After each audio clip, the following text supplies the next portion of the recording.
ನಮಸ್ಕಾರ, ನೀವು ನೋಡ್ತಾ ಇದ್ದೀರಾ ಶ್ರೀ ಮಾರಿಕಾಂಬಾ ಡಿಜಿಟಲ್ ಟಿವಿ. ನಾನು ಸೃಷ್ಟಿ ನಾಯ್ಕ್. ಅಬ್ಬರದ ಗಾಳಿ ಮಳೆಯಿಂದ ಉತ್ತರ ಕನ್ನಡ ಜಿಲ್ಲೆಯಲ್ಲಿ ಅವಾಂತರಗಳು ಮುಂದುವರೆದಿವೆ. ಹೊನ್ನಾವರ ತಾಲೂಕಿನ ಅಣಿಲಗೋಡ್ ಗ್ರಾಮದಲ್ಲಿ ಭಾರೀ ಗಾಳಿಗೆ 2 ಸಾಗುವಾನಿ ಮರಗಳು ಮನೆಯ ಮೇಲೆ ಉರುಳಿ ಬಿದ್ದು ಮನೆ ಸಂಪೂರ್ಣ ಹಾನಿಗೊಳಗಾದ ಘಟನೆ ನಡೆದಿದೆ.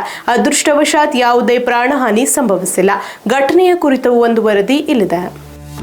ಉತ್ತರ ಕನ್ನಡ ಜಿಲ್ಲೆಯ ಹೊನ್ನಾವರ ತಾಲೂಕಿನ ಅಣಿಲ್ಗೋಡ್ ಗ್ರಾಮದಲ್ಲಿ ಅಬ್ಬರದ ಗಾಳಿ ಮಳೆಗೆ ದೊಡ್ಡ ಅನಾಹುತ ಸಂಭವಿಸಿದೆ. ಭಾರೀ ಗಾಳಿಯ ರಭಸಕ್ಕೆ 2 ಬೃಹತ್ ಸಾಗುವಾನಿ ಮರಗಳು ಮೋಹಿನಿ ಸುಬ್ಬಾ ನಾಯ್ಕ್ ಅವರಿಗೆ ಸೇರಿದ ಮನೆಯ ಮೇಲೆ ಉರುಳಿ ಬಿದ್ದಿದೆ. ಮರ ಬಿದ್ದ ಪರಿಣಾಮ ಮನೆಯ ಮೇಲ್ಚಾವಣಿ ಸಂಪೂರ್ಣ ಜಖಂಗೊಂಡಿದ್ದು, ಮನೆಯೊಳಗಿದ್ದ ಪಾತ್ರೆಗಳು, ಗೃಹೋಪಯೋಗಿ ವಸ್ತುಗಳು ಹಾಗೂ ಇತರ ಸಾಮಗ್ರಿಗಳು ನಾಶವಾಗಿವೆ. ಘಟನೆಯಿಂದ ಕುಟುಂಬದವರು ತೀವ್ರ ಆತಂಕಕ್ಕೆ ಒಳಗಾಗಿದ್ದು, ಲಕ್ಷಾಂತರ ರೂಪಾಯಿ ಮೌಲ್ಯದ ಹಾನಿ ಸಂಭವಿಸಿರುವ ಸಾಧ್ಯತೆ ಇದೆ ಎಂದು ಸ್ಥಳೀಯರು ತಿಳಿಸಿದ್ದಾರೆ. ಘಟನೆಯ ಮಾಹಿತಿ ತಿಳಿಯುತ್ತಿದ್ದಂತೆ ಕಂದಾಯ ಇಲಾಖೆ ಅಧಿಕಾರಿಗಳು ಸ್ಥಳಕ್ಕೆ ಭೇಟಿ ನೀಡಿ ಪರಿಶೀಲನೆ ನಡೆಸಿದ್ದು, ಹಾನಿಯ ಬಗ್ಗೆ ಮಾಹಿತಿ ಸಂಗ್ರಹಿಸಿದ್ದಾರೆ. ಸರ್ಕಾರದಿಂದ ಸೂಕ್ತ ಪರಿಹಾರ ನೀಡುವಂತೆ ಸ್ಥಳೀಯರು ಆಗ್ರಹಿಸಿದ್ದಾರೆ. ಈ ಘಟನೆ ಹೊನ್ನಾವರ ಪೊಲೀಸ್ ಠಾಣಾ ವ್ಯಾಪ್ತಿಯಲ್ಲಿ ನಡೆದಿದ್ದು, ಅಬ್ಬರದ ಗಾಳಿ ಮಳೆಯ ಹಿನ್ನೆಲೆಯಲ್ಲಿ ಸಾರ್ವಜನಿಕರು ಎಚ್ಚರಿಕೆಯಿಂದ ಇರಬೇಕೆಂದು ಅಧಿಕಾರಿಗಳು ಮನವಿ ಮಾಡಿದ್ದಾರೆ.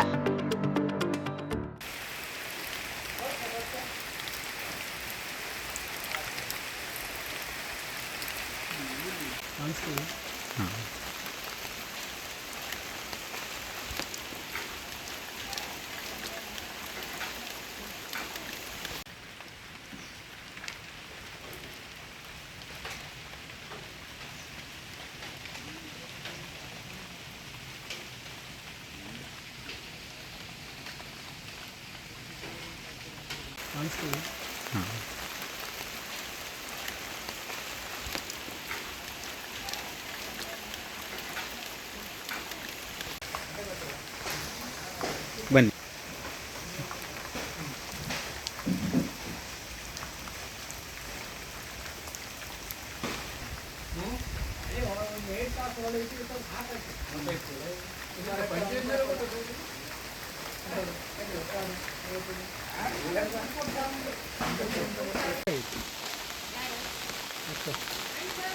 ಅಕ್ಕ ಅವರು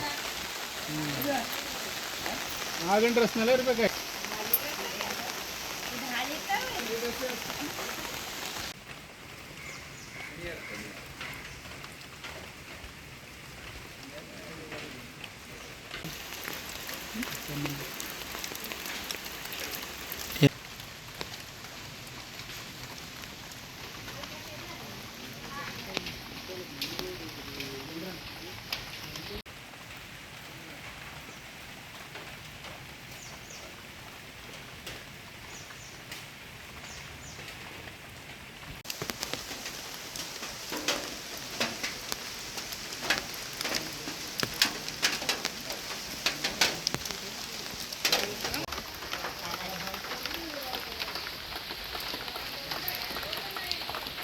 ಮಣ್ಣು ಹೊಡೆಯೋದು